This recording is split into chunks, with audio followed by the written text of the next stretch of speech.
Robbie's event is we're live, but Friday, Saturday, and Sunday. I'll just pop by with you and I'll make it work. It's going to be really cool. Let me make sure. I think we're live. We are live. We are live. The stream description is wrong, but hey, welcome to my life. Today, we're going to be talking shop about, I guess you could call it, you mentioned advanced sales framework. Is that right? Psychology, advanced sales psychology. So when you say psychology, like what does that mean in particular? Is like how you're saying what you're saying? Because like the reason why I bring it up is because you can have the same sales deck across like 3 or 4 or 5 different reps. One rep like yourself is like, I can blow everybody out of the park. Another rep is like struggling. Is the difference between the person who's not winning, the person that is winning, that's their understanding of psychological frameworks. Is that correct? Or is that something else altogether? Well, it's a two-way street. And so when you have this conversation, really there's 3 different elements, but to go specifically, there's your psychology. How do you advance your psychology, your certainty, your clarity? Really what's going to allow you that certainty and clarity in your own psychology is knowing what you're going to say, how you're going to say it, and how to deal with resistance, and really making sure that you're communicating in a way where somebody has certainty in you that you're competent. And then the other side of it is, and really the purpose of this is to understand why people do what they do. Mm-hmm. And so when somebody says no, or I got to think about it, really what they're saying is they're not certain about you, themselves, the process, the market, the economy. And so how do we really understand that and build some certainty around that by having a deep level of understanding, empathy, and really utilizing what is really the basis of Tony Robbins' work, a process called 6 human needs. And these aren't wants, there aren't, wants and values and needs are 3 different things. So I'm going to explain some of that, and it's going to give people more context, and they're, going to be able to mentally, hopefully review and, kind of go back through some of, could be conversations with a spouse, with a friend, with a partner, with anybody, where there was a misalignment, and we need to be able to recognize that ahead of time and navigate that process inside of the discovery phase. So I've got a series of tools that allow us to get people back on track and make sure there's an alignment between yourself, your offer, your clients, the market, that there's an actual fit and people feel that alignment, and then they'll move forward. So there is a basic framework, and what really makes that flow is a deep understanding of human psychology. So we're not trying to be good script readers. We're not trying to be good at, hitting next on a presentation.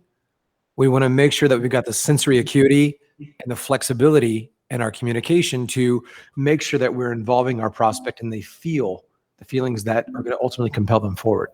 So when we did a masterclass like 2 or 3 months ago, one of the phrases that you mentioned was, my certainty will outweigh their uncertainty. It was something like that. Is that correct? My certainty overcomes their doubt.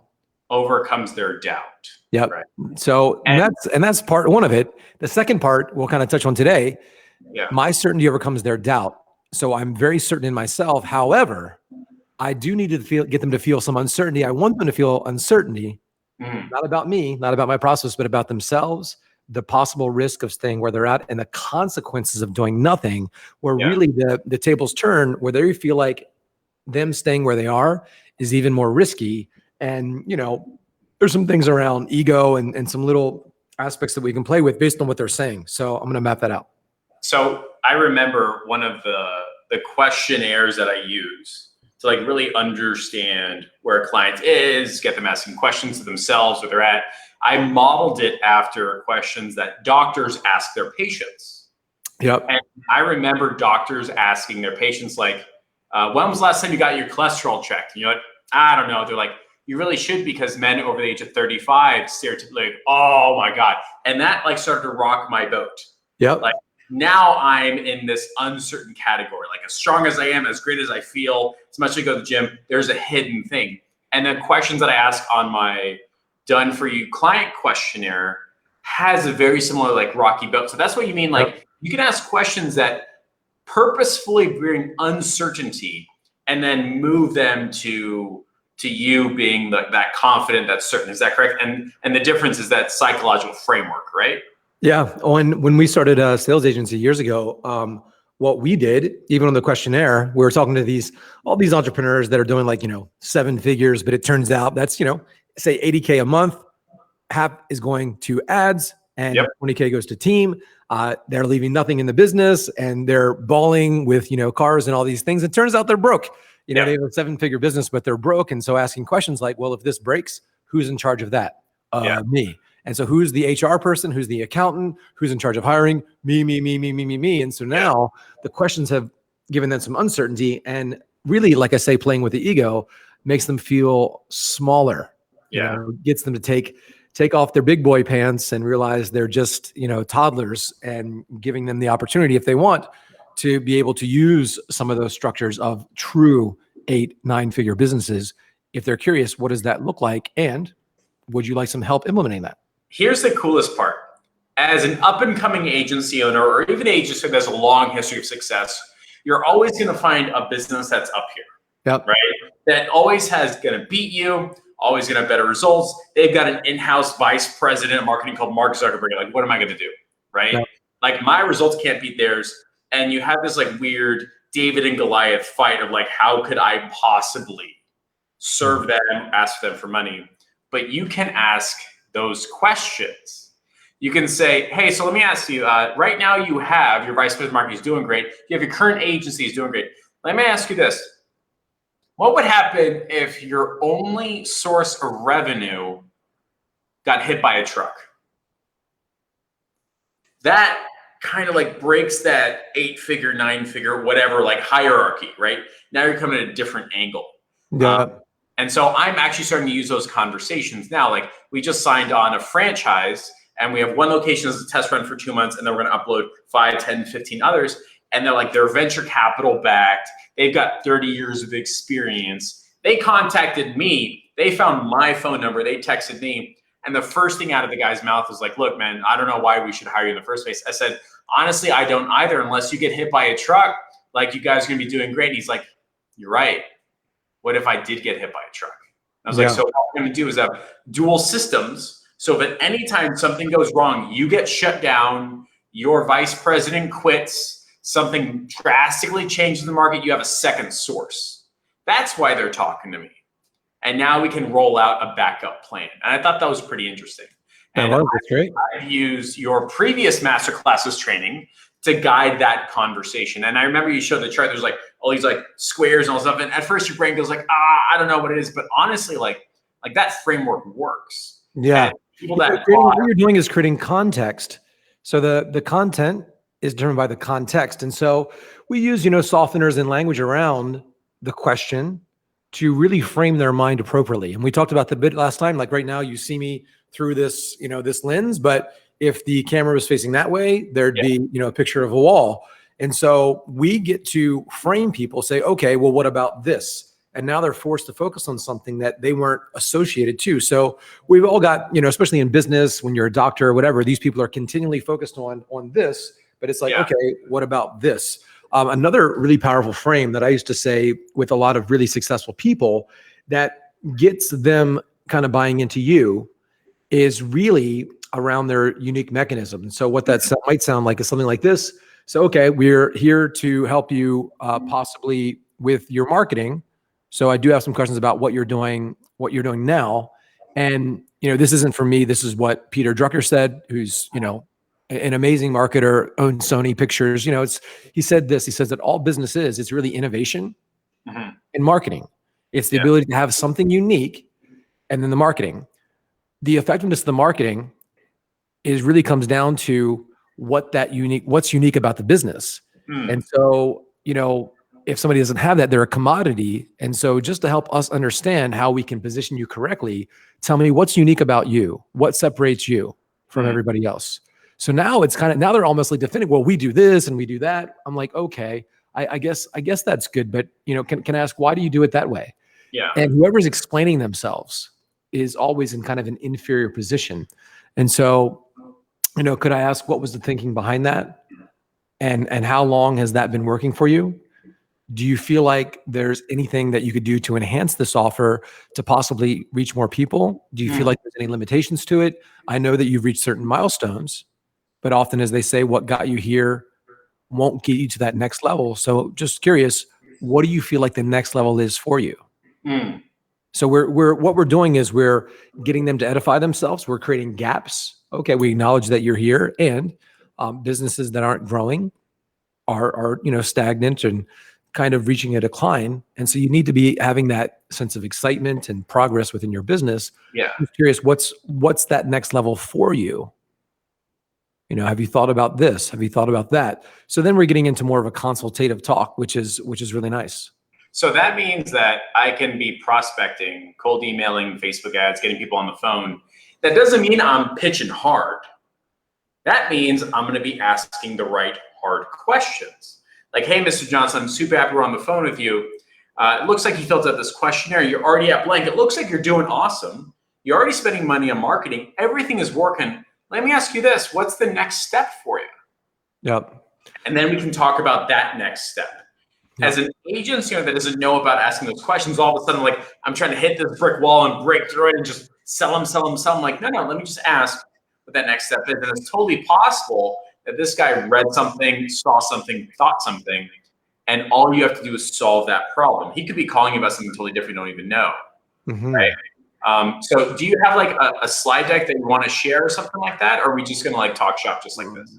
I was going to share just briefly kind of the overview framework. And then I'm just going to touch on some things that relates to a class that I'm about to teach. That's really the advanced. So I'm going to give people a basic framework, and that's going to enhance their psychology right away on this. And anytime, it's you and I have a mutual friend now who's going to be here this week, I guess, Nicholas, who's a great dancer. Yeah. Yes. Yeah. Isn't an amazing guy. I watched his video just, I guess yesterday. I'm like, this guy's a stud. And so in that, and here's an analogy, which is, this is a sales technique, which I'm about to give you, really helping your prospects understand, be it a doctor or whoever. Sometimes when you're teaching concepts that are out, or a new concept, you want to be able to have a metaphor or an analogy. And so I'm going to teach some of that in my class tomorrow, but specifically, one of the metaphors that I use to help you understand the dance that you have with people on a sales call is, you need to be able to lead, and they need to be willing to be led. So watching Nicholas just yesterday on there, when you learn a new dance, like the salsa, bachata, whatever, initially when you're dancing, you're all over the place. And then somebody says, no, these are the steps. Here's the process. Here's the structure. Here's the SOP. Here's the framework. And you need that. You need that structure. Otherwise, you're just an idiot dancing all around. You're having random chats, and the prospect takes control because they don't feel led by you. And so you see somebody like Nicholas, though, that has not only mastered the steps, he's gotten advanced where he can feel that maybe the girl's off, and, he'll lead her a little bit more. And then you see the master dancers, and they're grabbing crotches and spinning the girl and doing all the things. We often hear somebody like a Grant Cardone or a Tony Robbins or even myself doing all these advanced things, but it's based in framework. So Nicholas with the dance knows the basic steps, and then he can still go off a little bit, guide the person, do whatever, and get them and land back on rhythm. And so a sales call has a certain rhythm. There's a certain process. There's some certain steps. So I want to teach those basic steps. And tomorrow I'm going to be teaching all the nuances that happen ultimately when the person's pushy, when they're a dick, when you're feeling off, when they're not getting it. So there's so many nuances in human communication that really makes something work to create this bond with people where they trust and feel aligned with you. So is that why like scripts are both a thing? Everybody thinks that they need a script, so they get it and it doesn't work, right? What they need is a way to think about, like a line of thinking, the boxes. And once you understand how this all works, you can actually like bounce back and forth, and it doesn't feel scattered. It doesn't feel random. You can draw the lines and everything makes sense. So am I right to say, like, if you're bad at sales, what you don't need is a script.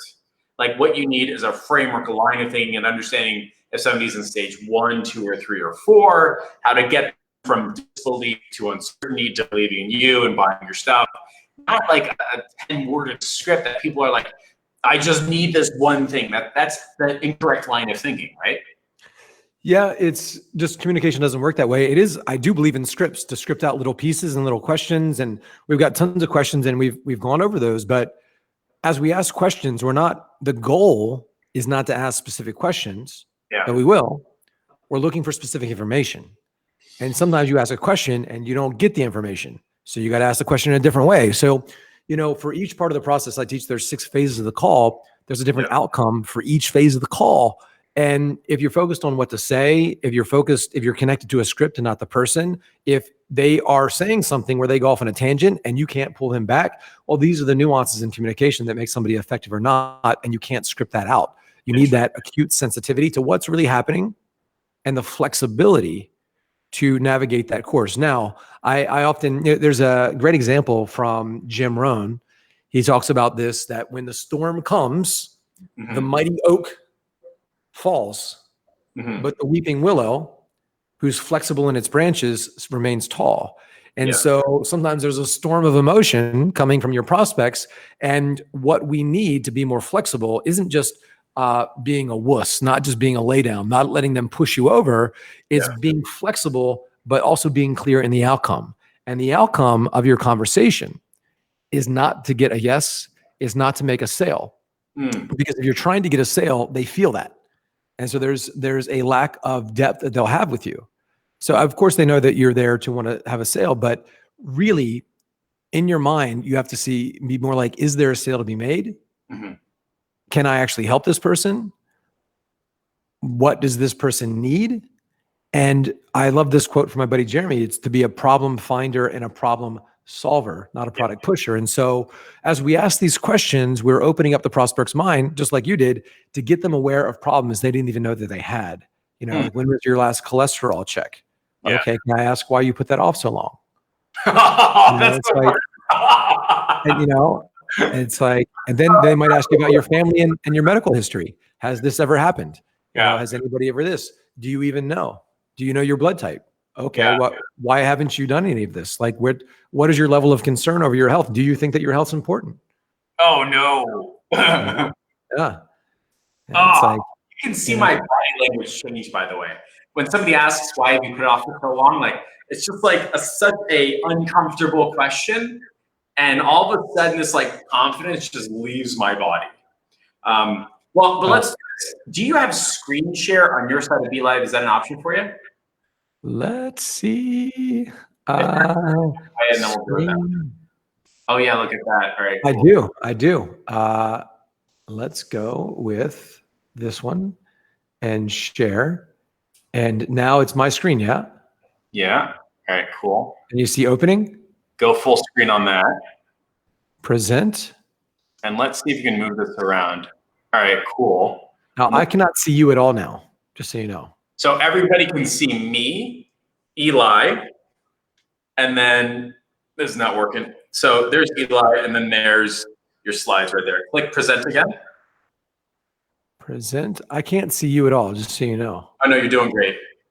I can see you perfectly. Yeah. Thanks, me. Hi.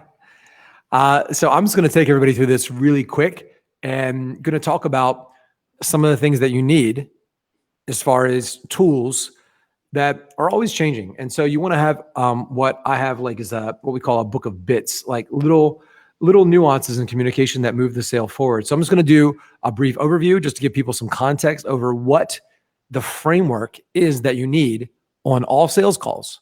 And I'm going to give you a different way of thinking about the sales calls as it relates to the 6 phases of the call. And then I'm going to pull back out and we're just going to talk about some of those nuances that folks really need to make sure that they've got tools to really pick up on the conversations that don't go as planned, which is all of them, because nobody, like you have a script, they don't.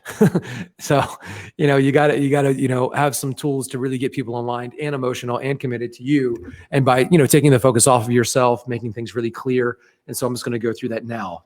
Are you ready? Let's go.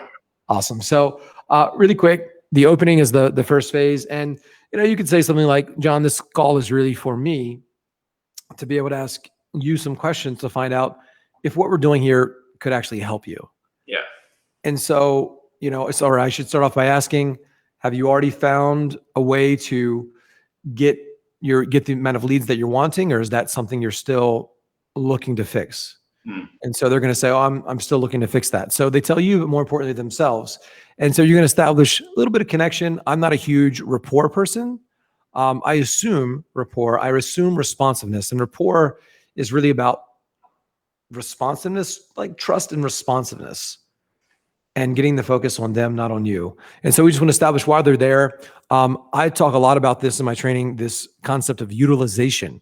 Mhm. And so it might be the city that they're in, it might be something there, or a really great example of utilization is coronavirus. When coronavirus hit a year ago, a lot of people reached out to me and they're like, hey, I'm getting this coronavirus thing at the end of my presentation, their objection.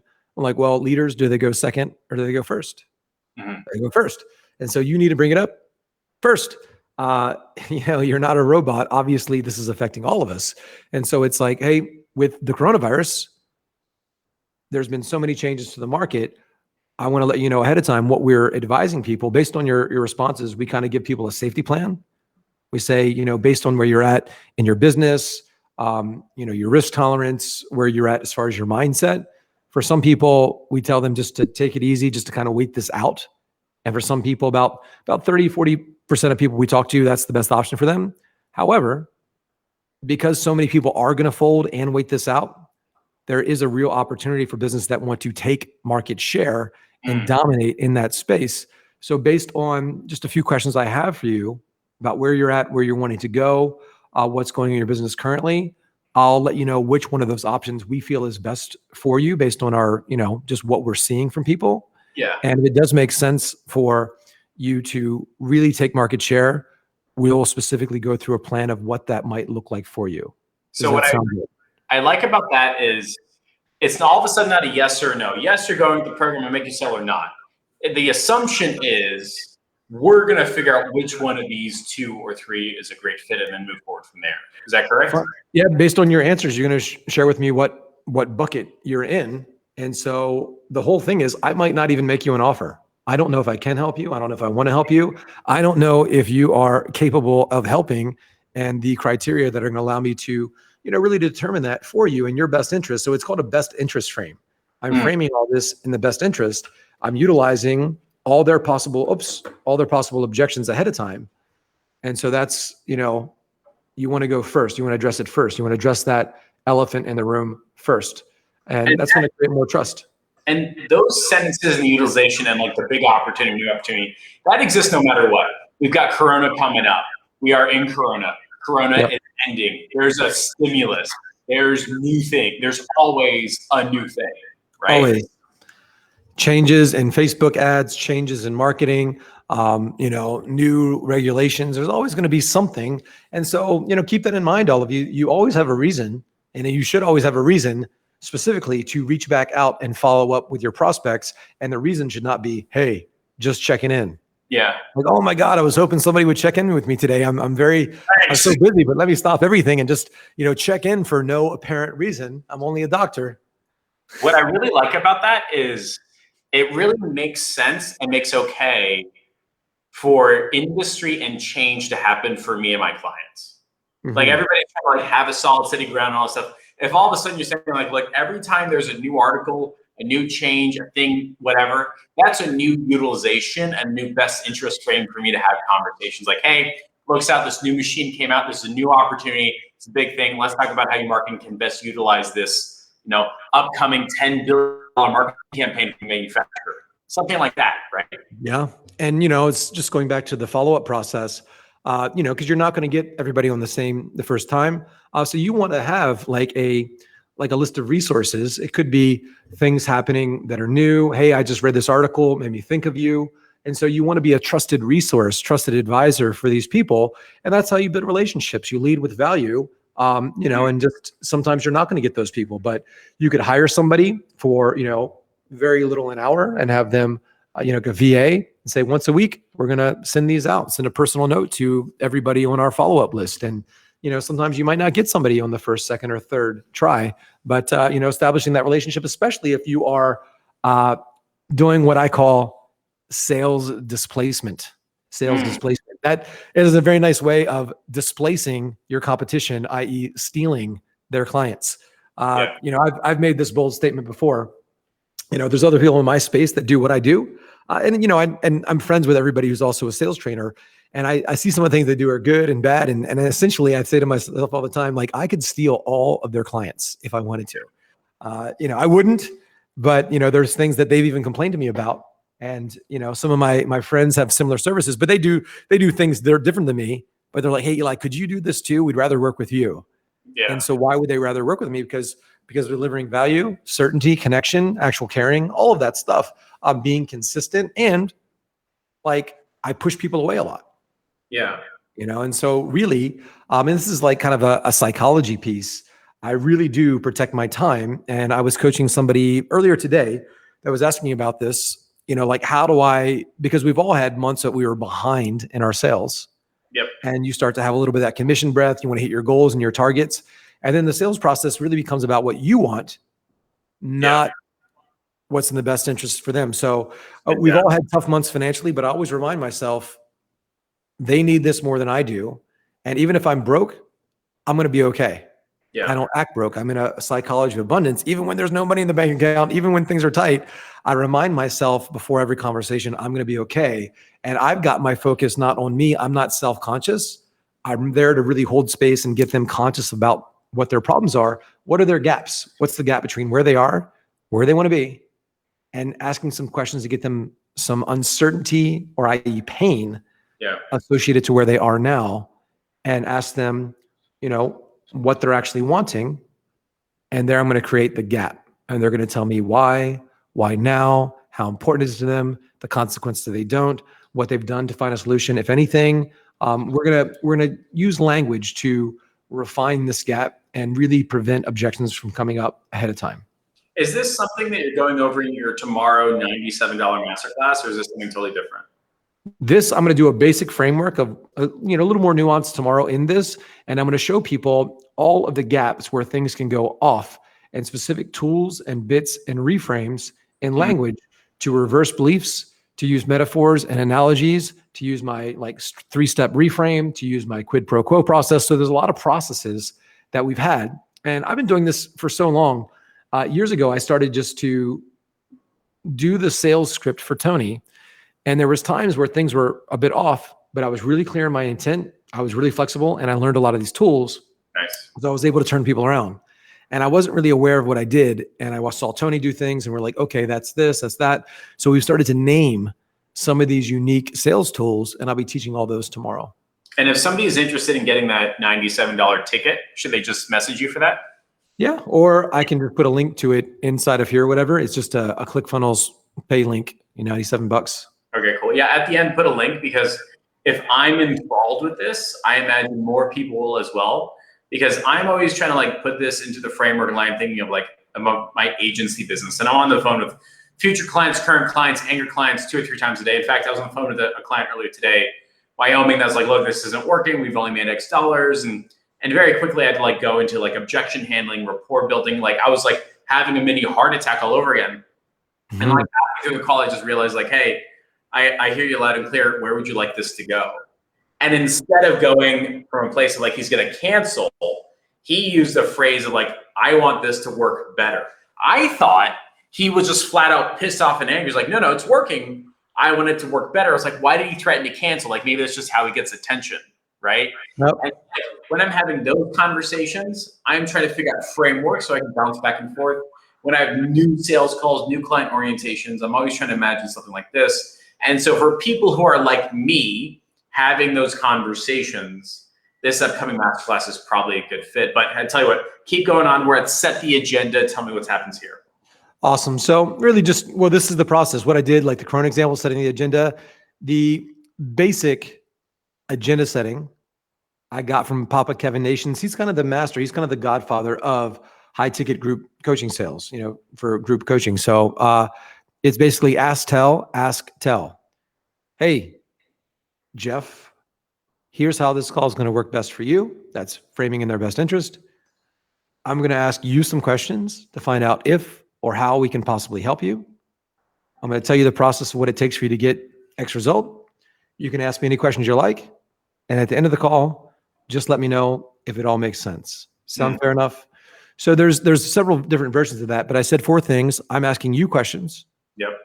going to find out if or how I can help you. I'm not saying I can help you. I want to help you. Not saying we're the best and we're number one and all these cheesy sales things that just creates resistance. I'm going to tell you the process. So I'm going to advise you on what you need to do, because they are there for, a lot of, especially in the high ticket coaching space, there's these sales calls that are designed, or I should say disguised as coaching calls. Yeah. So we do want to advise people. I'm going to tell you the process of what people in your space are doing to really maximize their ad spend. I can put together a custom plan for you. If everything seems in alignment on your end, you can ask me any questions you like. And at the end of the call, just let me know if it all made sense. And so what I'm alluding there with the last sentence is, you're going to make a decision on this call. Yeah. Very slight. At the end of the call, just let me know if it all makes sense for you. Sound good? Cool. So that's a bit of agenda, getting the focus on them, not on you. Hey, what was it about the ad that drew your attention? Okay. Was there anything else that you liked? So it's taking it on what's important to them right off the start, because they're in an analytical mind about you. They're in a different part of their brain right at the beginning. So we want to flip that really quickly and just get them talking, establish leadership. We might even interrupt them and then just get them directed. Okay, so I'm hearing this. And, after you do that, this is really kind of my secret sauce. And the way I explain this, just for time's sake, I'm going to go through this quick. These 10 clarities, I teach this. So, if you're watching this, imagine that there are 10 open doors behind you. And right now there's one closed door behind me. Mm-hmm.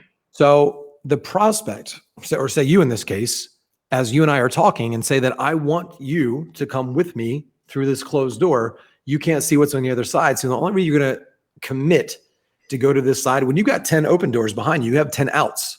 Mm-hmm. You need to close those doors. Trust me to walk through here and see what's on the other side. I'm going to tell you what's on the other side.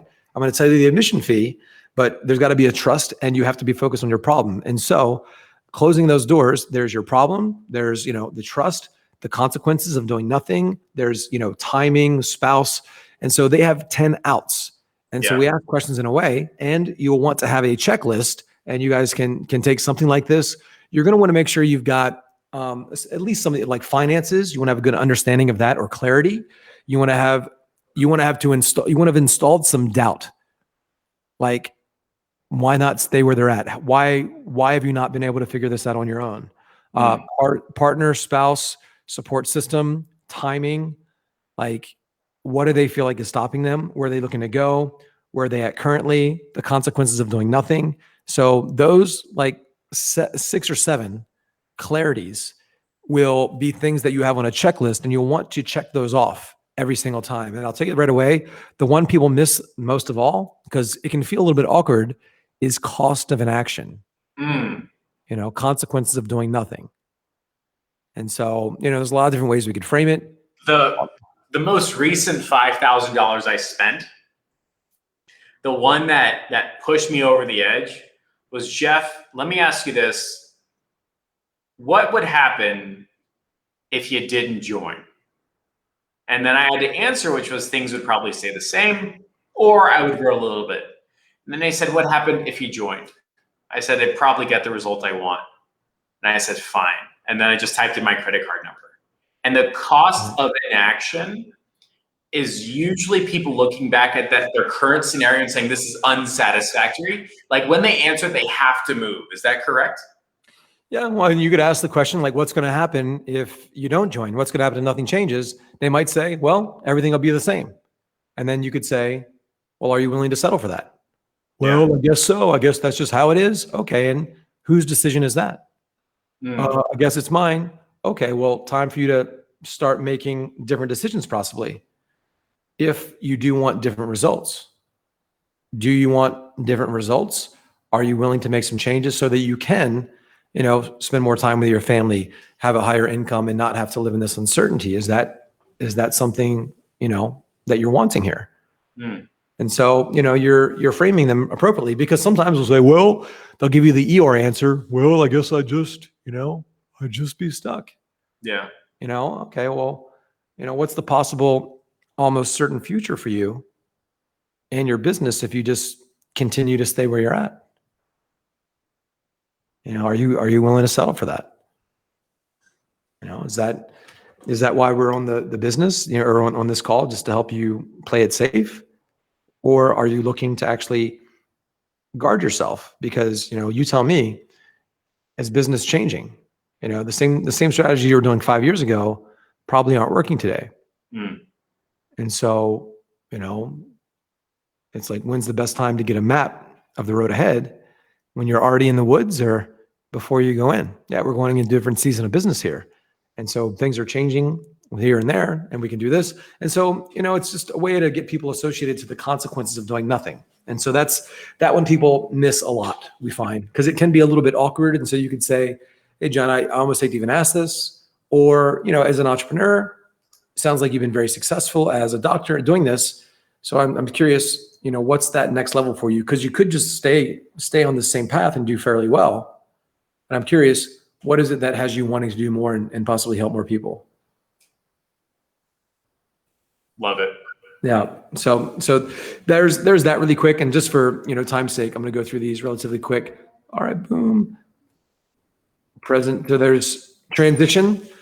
In this slide, it says feedback, recap statement, 3-question loop. So those change a little bit, but basically you want to say something here along the lines of, you could give some feedback based on where they said. You could say, okay, so I'm understanding that you're here. You want to go here. It's making you feel here. Is there anything that I missed? Is this all making sense? Do you feel comfortable with everything we talked about so far? Where else do you want to go?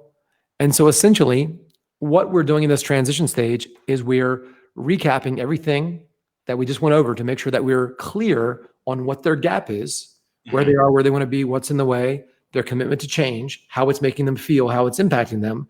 And then we kind of transition and say, well, I can show you how the whole process works, how we could possibly help you. I can walk through everything A to Z, but you let me know, where do you want to go from here?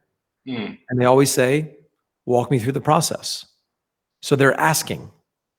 They're asking. So as we get into this phase of the call, this really the last, 30% here, each step of the way, they're going to have to ask us. They're basically asking to be sold, which, changes the power dynamic. So instead of you just talking and rambling and all of that, they will constantly re-engaging, constantly leaning in. And so that's really big. So you got this transition stage, and then there's basically what you have. And for a lot of people, like we even have a solar business now. And so we have a very short 10-minute presentation that we take people through in this part that, it's like, why solar, why this, high level promise. Here's what it looks like as far as, day one to install, savings over the next 25 years. Here's your bill. Here's, everything, the deliverables. So the same thing we're doing inside of a presentation based on their criteria. You're going to want to do that. High level promise. Okay. So we're talking about getting from here to here, and here's the phases. Do you have a pen and paper? So I'm going to have them write this down as well. So it's important to have them writing something down so they're engaged. They've got something in front of them. It's clear. Say, hey, can you, do you have a pen and paper? Can you write this down? So we're looking at the same thing. So pillar, steps, phases. You want to have 3 to 5 phases of your process, how it's delivered, what are the expectations, all of that. And at the end of it, you're going to say something like,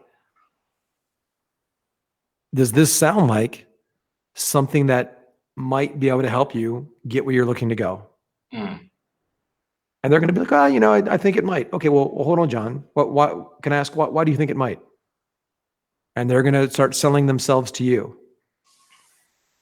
Make sense? Interesting.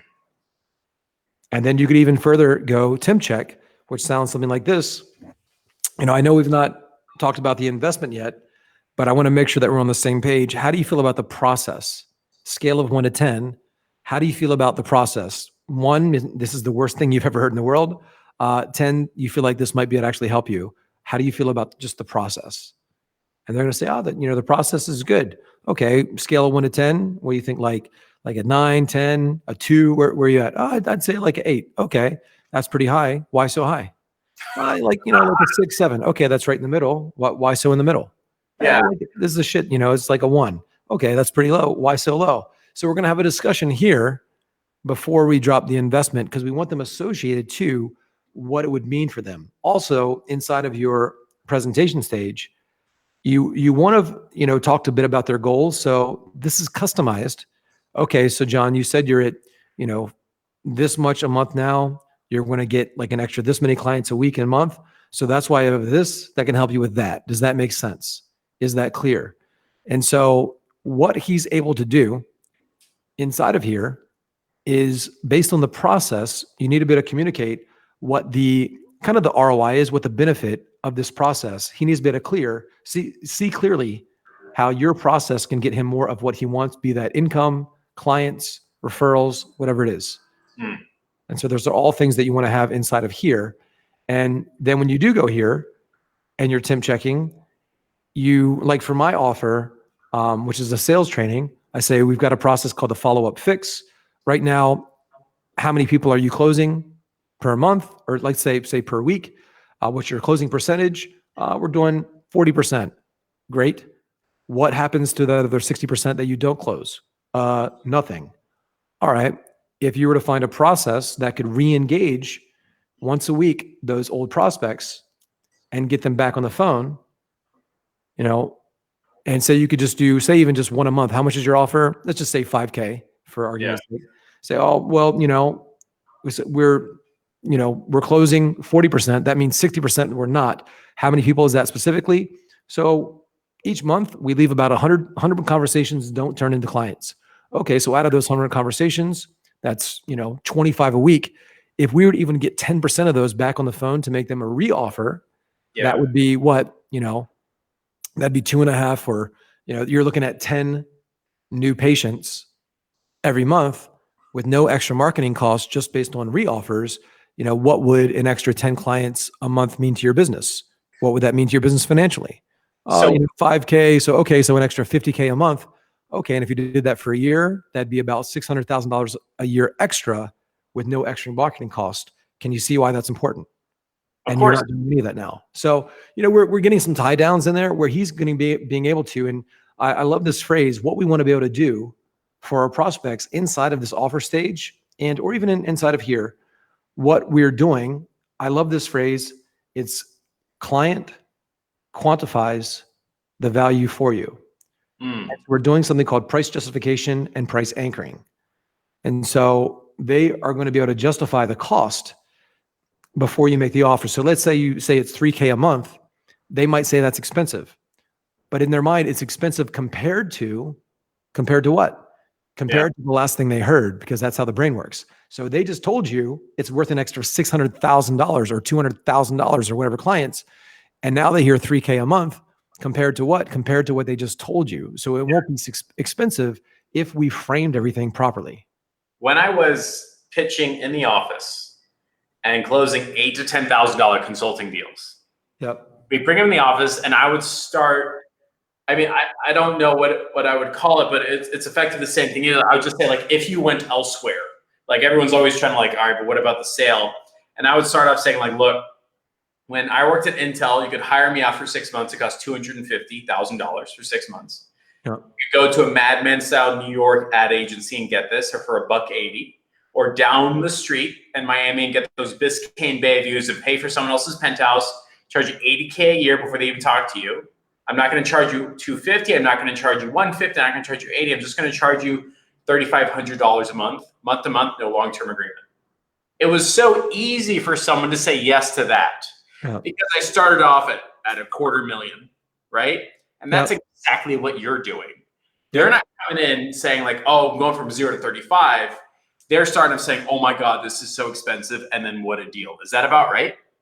That's right. Yeah. So it's got to be framed appropriately. And just for time's sake, because I do have a thing here at 9, so I'm going to crank through this. Temp check, you walk through. And right here, a lot of people say it's 3K, it's 5K, and they say teach silence. You could do that, or you could say, hey, it's 3K. And what we're going to do is this, get rid of your pain so you can have pleasure. How does that sound? It's 5K. We're going to get rid of your pain so you can have pleasure. How does that sound? It's 5K. And so what we're going to do is clean up all your marketing, because a lot of this is just ineffective. And we're going to get you a higher return on every ad, be able to lower the cost and get you more clients in the door. How does that sound? Fantastic. So it sounds like exactly what they told me, because I would use their language. So future based, and then you tell the investment. And then, you miss the clarity if you're getting objections, or you might say, hey, sir, I'm confused. You just got done telling me this. Your goal is that. If you said your goal was to play small, I'd say fine. But however, you did say this. So I might isolate the objection, reframe it, minimize it, logistical thing, uncertainty thing, fear thing. Sometimes it is logistical. So you need to know how to handle each one of these differently. Typically, the buckets you're going to get for objections are uncertainty based, just knee-jerk reaction like smokescreen, or truly logistical. 80% of the time when you get an objection is just uncertainty based though. Sometimes it's a knee-jerk reaction. Oh, we always think about it. We always pray to Jesus, all those things.